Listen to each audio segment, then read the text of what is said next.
A very good evening. Welcome to Primetime News, coming to you live and direct from our Newsfirst studios here in Colombo. For the Newsfirst team, I am Rochelle Tumodra. Let's start off with a look at your headlines for tonight. Newsfirst headlines. Main sponsor. A trusted place for your fixed deposit. Valuable FD, a symbol of stability. President visits the North, pledges to review agreements that are detrimental to the country. Lanka ඉතිහාසයේ පළමු වතාවට සියලු ජනතාව එක කුඩයක් යටතට ඇවිල්ලා තියෙනවා. අන්න එහෙම ආණ්ඩුවක් හදපුවාම අනේ ප්‍රශ්න විසඳන්න ලේසියි. Shooting in Ambalangoda, couple killed on the spot. Return all firearms before the 21st of November. Failure to comply will result in strict legal action. Ministry of Defence informs civilians. Pay all excise duty arrears before the 30th of November. Excise Department sends final notice to 10 companies. Police obstruct Harin after he violated election laws in Bandaravilla. Who is this businessman who funds political parties? We Are Sri Lanka organization comes out with more revelations. සල්ලි විසි කරලා පක්ෂ මිලට අරගෙන ජනතා පරමාධිපති විනාශ කරන ක්‍රියාවලියක් යන්නේ. මේ කුමන්ත්‍රණය අපි පරදවන්න. Newsfirst headlines. Main sponsor. A trusted place for your fixed deposit. Valuable FD, a symbol of stability.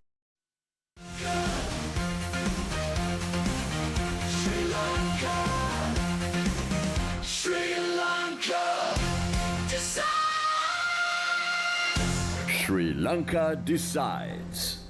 On to your top story for tonight, President Andrukumara Dissanayake emphasized that a nation cannot be built if its people are divided. Speaking at a public meeting in Vaunia, the president stressed that the only force capable of uniting all Sri Lankans is the National People's Power.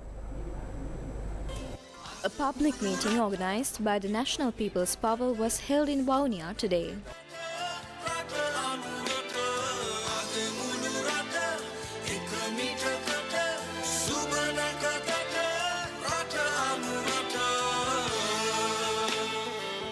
පසුගිය ජනාධිපති වර්ණයේදී මේ උතුරේ මේ වන්නි දිස්ත්‍රික්කයේ ජීවත් වෙන ජනතාවට At the last presidential election, the people of the one district in the north did not believe that we could win, so they chose the old faces. But what happened on the 21st of September? The National People's Power emerged victorious, instilling confidence among the public that we are the movement that can win. I believe the group most excited by that victory was the people of the north. This political movement that unites all across north, south, east, Sinhala, Tamil, Muslim, Burgher and Malay must succeed. That is the victory of the Malimawa. ඒ තමයි මාලිමාවේ ජයග්‍රහණය. The president also outlined a clear vision for addressing the issues faced by the people of the north. මම හිතනවා උතුරේ ජනතාවගේද I believe that if a party which earns the trust of the people from the north, south and east wins, half of the national problems have already been solved. In the past, Tamils vote for Tamil parties, Muslims vote for Muslim parties, Sinhalese vote for Sinhala parties, leading to divided politics. You cannot engage in divided politics and expect them to unite for the country. But now, the National People's Power is a movement that has earned the trust of all communities, the Sinhalese, Tamil and Muslim. For the first time in Sri Lankan history, all people are united as one. This is the path of unity. Once such a government is formed, solving the other challenges will become much easier. Otherwise, what happens? When land is given to the people of the north, the south protests. When people of the south are given lands, the north protests. But we have a movement that can lead everyone and solve these problems. We have considered returning the lands that were taken from the people of the north for security reasons. Will there be opposition from the south? No, they trust us.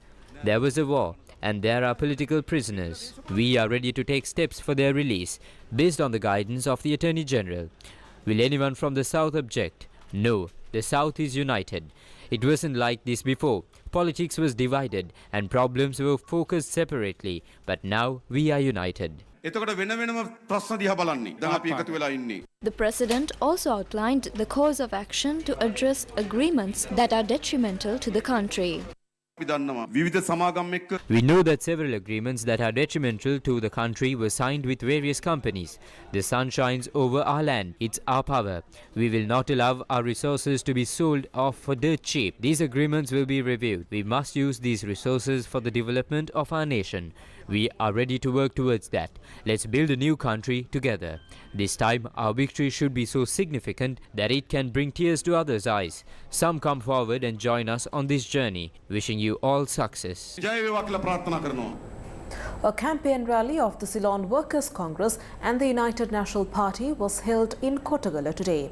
The event was chaired by former President Ranil Wickremesinghe.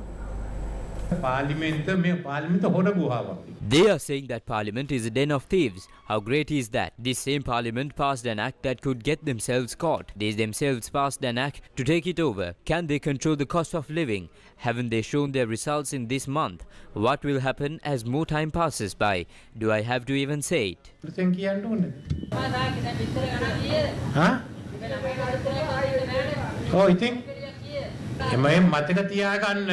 ලංකාවේ කිකිලියෝ ඔක්කොම මාලිමාට විරුද්ධයි. ඒකයි වැඩි කරන්නේ.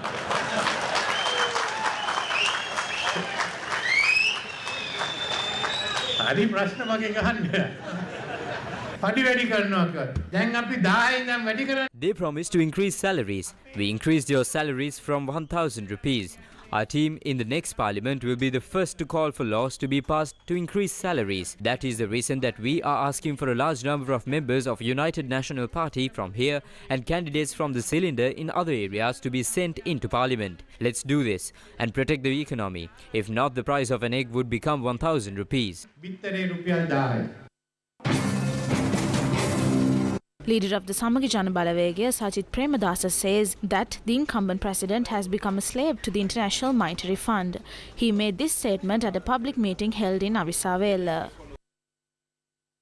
බැරි වෙලාවත් අපිට 2028 දී ඒ ප්‍රමාණවත් ණය ගෙවීමක් කරන්නට බැරි වුණොත් What will happen if we fail to repay the required amount of debt by 2028? The country will once again be declared bankrupt. So I have a question to ask. When the IMF repeatedly said that the debt repayment process for our country is sufficient starting from 2033, why did the former president disregard that and chose to begin debt payments in 2028? Our country needs a new IMF agreement. The debt repayment process should begin in 2033, as mentioned by the IMF itself, and not in 2028. In order to do this, we need to discuss with the IMF and come to an agreement and move forward with a new agreement.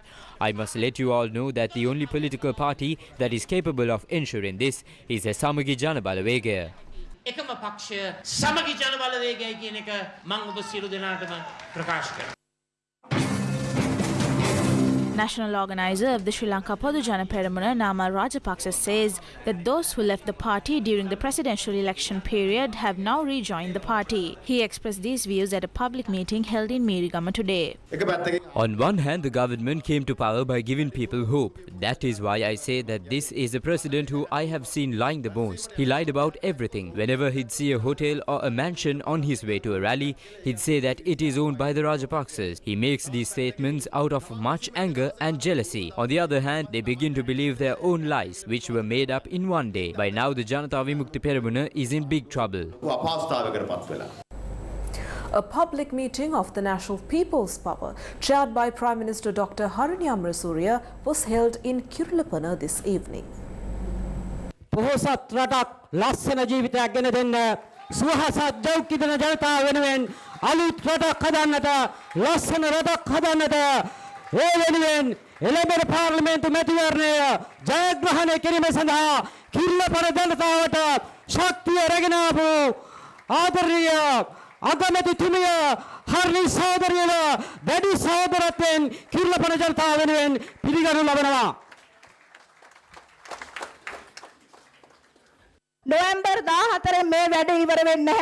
Our efforts won't end on the 14th of November. We are striving for the beautiful life we've always dreamed of, where we can breathe freely, live in a country where our children are safe, and enjoy the freedom to read a book or take a family trip. We have the right to live such a beautiful life. Let's work together with the National People's Power to create that life. We can do this.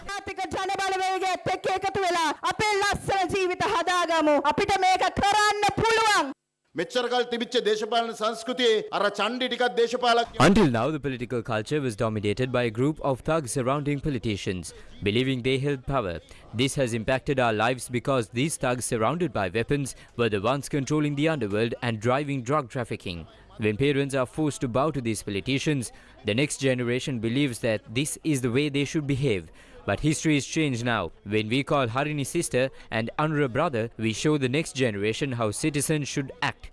That is the difference.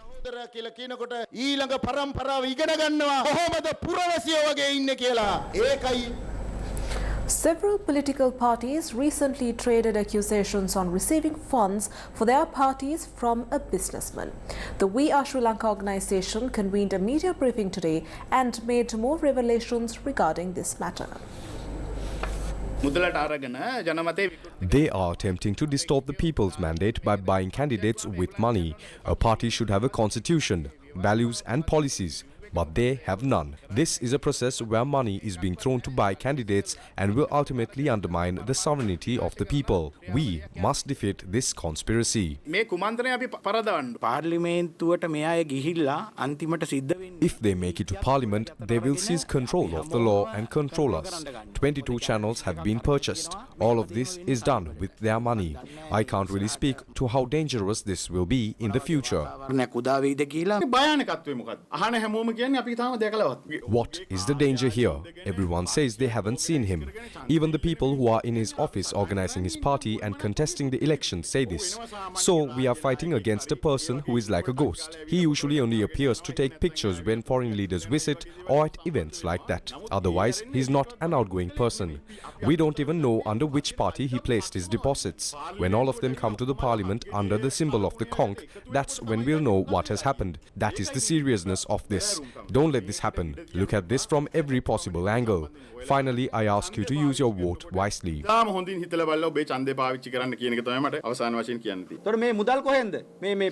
Where are these funds coming from?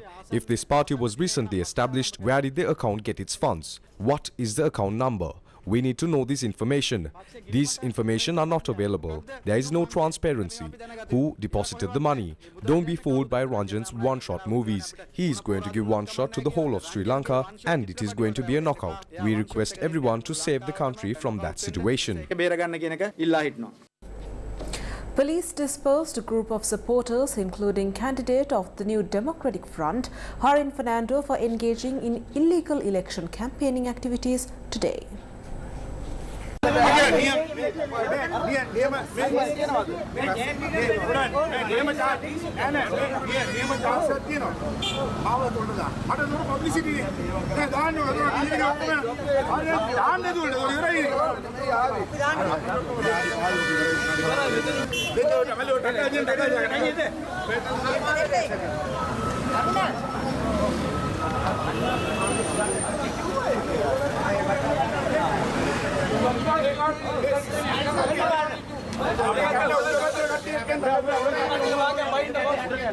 Police said that former Minister Harin Fernando and his group of supporters were dispersed this afternoon for engaging in illegal election campaigning activities in the Bandaragama town.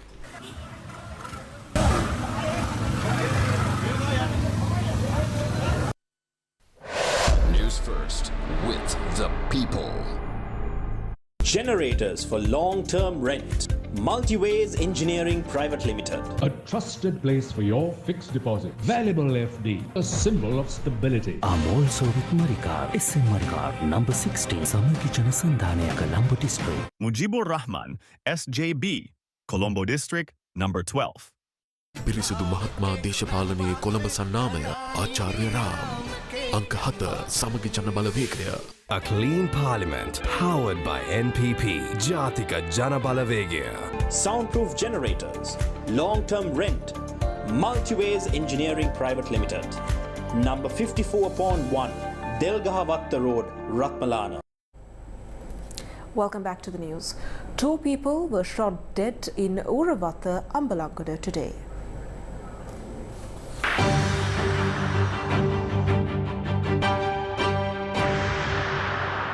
Two suspects travelling on a motorcycle had carried out the shooting in Uruwata along the Colombo Gold Road. A man and his wife who were travelling to their residence in Madampe on a motorcycle from Ambalangoda were the target of the attack. Police said that the gunman had used a T-56 assault rifle. Both the husband and the wife were found dead at the location with multiple gunshot wounds. Police further said that a relative of the deceased couple had also been shot dead in a separate incident that was reported about a year ago.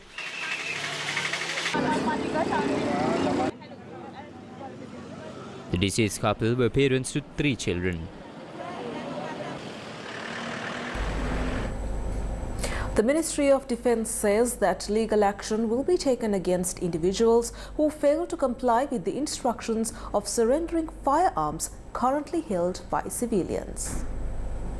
According to a senior ministry official, firearms which are not surrendered by the deadline imposed or for which no appeal has been made will be treated as illegal weapons. The senior ministry official further clarified that strict legal measures will be taken against anyone who disregards these instructions. The deadline for civilians to surrender their firearms is the 21st of November. Final notices have been issued to liquor manufacturers for the payment of arrears in excise duty. The Excise Department announced that the arrears must be paid before the 30th of this month.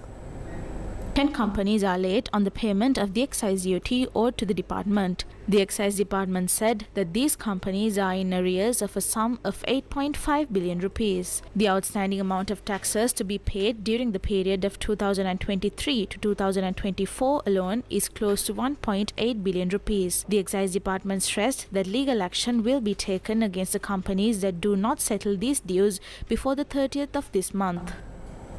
The Ministry of Foreign Affairs issued a statement regarding reports carried in certain local media that Sri Lanka's application for BRICS membership has been rejected. The Ministry of Foreign Affairs refuted these reports, calling them incorrect and misleading.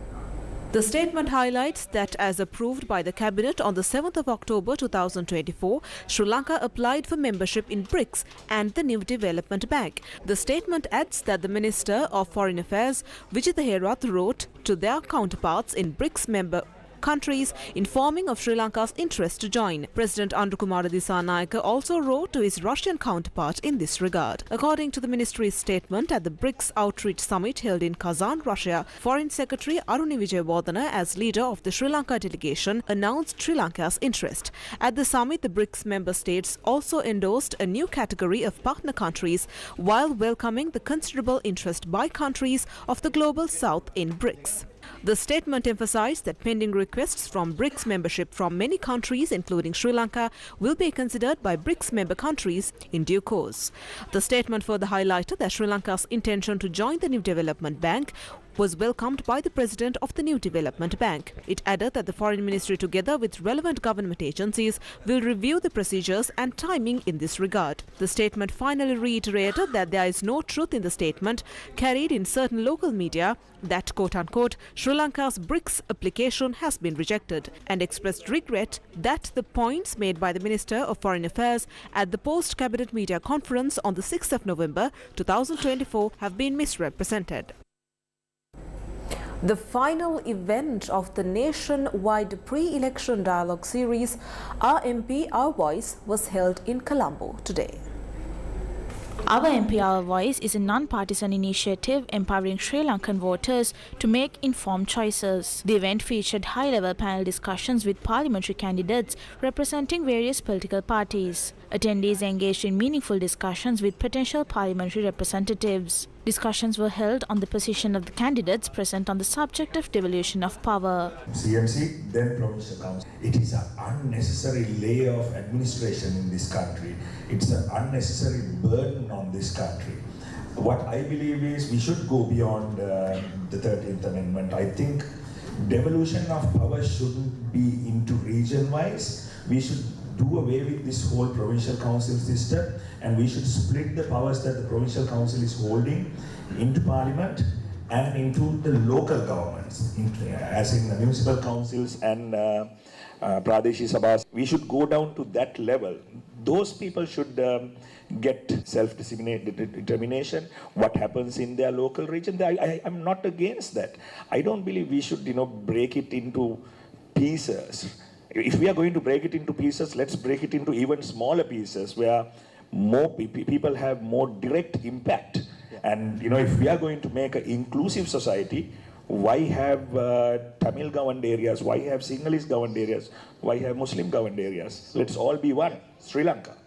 I think our understanding about the devolution of power is very misguided among most of us. I am very pro of devolution of power. Economic power devolution must be the key, and that is where we have been keep failing. And number two, the whole argument around the 13th Amendment has to be moved out, because it is not whether we are pro 13th Amendment or whether we are against 13th Amendment or whether it is plus 13th Amendment or minus 13th Amendment, but I know where it is coming from. I think we as a country now in this new economic situation and this new political situation, we should see how Sri Lanka can be much inclusive society, and in that context, what level of devolution of power is required to this country. And again, Anurad, I think it has nothing to do with the size of the country or how the ethnicity is divided in this country. It is about how we can give power back to people of this country to govern themselves and to make the decisions on behalf of themselves. I think we've always stood for meaningful devolution of power. The problem I see is that the discussion is limited to the majority. It's confined to the majority community, and even though we have consultations with the minority communities about it, the discourse is centered among the majority. So I think we really need to bridge this gap between the North and the South through meaningful dialogue and move forward. But as I mentioned before, I think we've stood for meaningful devolution of power. As long as this constitution stands, there will be no repealing of the 13th Amendment or of any of that sort. But the idea of devolution is that we are pro-devolution. We are not against devolution, and we think that people should be given the power to govern themselves at a certain level. And I also do not think that devolution is just an economic issue. Devolution in Sri Lanka has a history of that is very important to ethnic relations in the country, and I think that has to be recognized and understood even by the government if we go forward with the constitutional making process, right? Devolution is not a demand from racist governments, or devolution is not a demand from the majority community. It's a demand from a minority community. Devolution is not an issue of money. It's an issue of political will. And that is what the People's Struggle Alliance has pushed for. Because the next generation is completely open to the world. They have a global thinking. So we have to think ahead of our next generation. In 10 years' time, what is the country that we are going to deliver to them? So I think we need to forget certain things in the past. In every war, there are two sides, not just one. So we had our side, they had their side. It's 15 years gone, so we should move on. And I'm really in here to spread love and spread my arms as a friend. We should get together as Sri Lankans and move ahead, and we should create the new system and bring the new era. This event was organized by Coalition for Inclusive Impact. Day 318 of the Good Governance Yaya Silent Vigil was held today. The people gathered here at the silent vigil asking the earlier government for leaders who are transparent and who could be held accountable for our back ahead of the general election coming up this week. This time, they're asking our fellow citizens to send in people who are responsible and suitable into the government.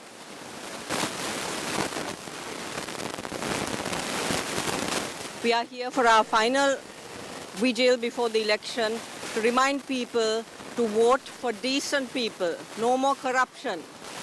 Vote in decent people with unblemished record. Our message to the public is to, this is your chance to get rid of all the rogues in Parliament, this is your chance to make the correct choices. Vote for good people, vote for new faces that are having a plan for the country, who have the country first, and get rid of all the rogues in the Parliament. A trusted place for your fixed deposit. Valuable FD, a symbol of stability. Strength of the nation. Vote Rosie Senanaika, number 14, from the gas cylinder. A clean parliament powered by NPP. Jatika Janabalavegia. Soundproof generators. Long-term rent. Multiways Engineering Private Limited. Number 54.1, Delgahavatta Road, Ratmalana. Gammadda, improving lives, elevating communities.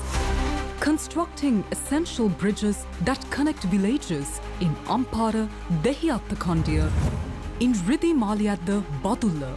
A new bridge will improve daily travel for over 600 residents in Koleyaya and Aldenia. In Mahayangania, another bridge will provide critical access over the Unagala Oya, meeting the needs of local families. Committed to connecting communities and fostering progress across Sri Lanka. Gammadda, Sri Lanka's most impactful rural development movement. For the people, by the people. Gammadda. Welcome back to the news. So far this year, 462 Indian fishermen have been arrested along with 62 boats for trespassing into the sea of Sri Lanka. However, a viable solution for this long-standing issue still seems to be far away. Will the new government to be formed after the general election provide a permanent solution? Despite what the future holds, it is important that we truly understand what happened to Sri Lanka. The Sea of Sri Lanka is 8 times the size of Sri Lanka's landmass. The abundant resources in the Sea of Sri Lanka are continuously exploited by Indian fisherfolk. Even if we can assess the impact caused to the economy of Sri Lanka as a result of Indian fishermen trespassing into our sea, the Sea of Sri Lanka, the impact it has had on nature and the biodiversity of the Sea of Sri Lanka cannot be easily estimated. The Indo-Sri Lanka fisheries issue, which has been a crisis for several decades, has not yet been properly resolved. If Sri Lanka's marine resources were properly utilized, it could have definitely increased the foreign currency income of the country and could have prevented an economic crisis. Who should take responsibility for importing fish from other countries when the Sea of Sri Lanka is so rich in marine resources? This year, Sri Lanka has imported 39 billion metric tons of fish from January to August alone. According to the data of the Ministry of Fisheries, this has cost the country a total of 24 billion rupees, that is $80 million. The Northern Fishermen's Association has repeatedly pointed out that Indian fisherfolk are looting Sri Lanka's marine resources worth 900 billion rupees annually. What happened to the country because of this? People who make a living through fisheries make ends meet in the midst of great hardship. Although the leaders who have come to power have given promises to resolve this problem, no solution has been given yet. Indian fisherfolk who are trespassing into Sri Lankan waters are not only poaching fish, but also destroying the fishing nets of our fisherfolk and their livelihoods. Also, the rulers are not aware that the bottom trawling method that Indian fisherfolk use will affect the reproduction of fish, and it causes massive destruction to the marine resources in the Sea of Sri Lanka. Not only are Sri Lanka's marine resources being destroyed, experts in the field are constantly raising the question whether the governments are idling by while allowing the fisherfolk of the two countries to clash in the middle of the sea. Against such a backdrop, the 6th meeting of the India-Sri Lanka Joint Working Group was held on the 29th of October. A statement issued by the High Commission of India states that both sides agreed to give top priority to resolve the various problems faced by the fisherfolk in a humane manner. The Indian side urged the Sri Lankan government to release the Indian fisherfolk and their boats in Sri Lanka as soon as possible. During the meeting, attention was drawn to recent tragic incidents at sea, resulting in the unfortunate injuries and the loss of life, and it was emphasized that the use of force must be strictly avoided under any circumstance. The secretary to the Ministry of Fisheries in Sri Lanka said that the next step of the joint working group would be to facilitate a discussion between the Indian fisherfolk and the Sri Lankan fisherfolk. The Northern Fishermen's Association says that the new government that will be formed after the general election should provide a permanent and viable solution to this problem. They are coming to our territory with illegal fishing methods that are prohibited in the world and destroying our wealth and livelihood. As many as 100 Indian boats are encroaching and doing illegal business and destroying our resources and livelihood. So we request the new president to continue to take care of the livelihood of our fishing community. They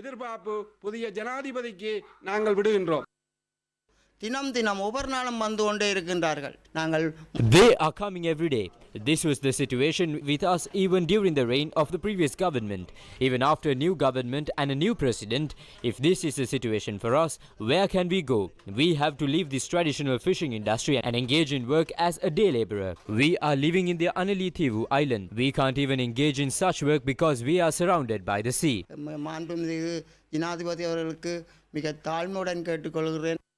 When will there be an end to the Indo-Sri Lanka fisheries issue that results in the destruction of the precious marine resources in the Sea of Sri Lanka? Will the new government provide a permanent and viable solution to this decade-old problem?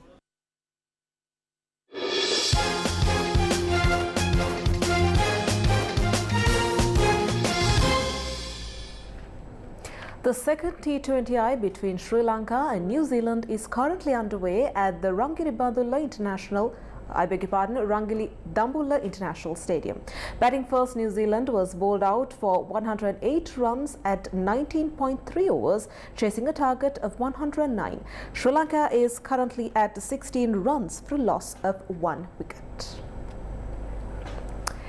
And that's a wrap of Primetime News for tonight. Thank you for watching. Good night.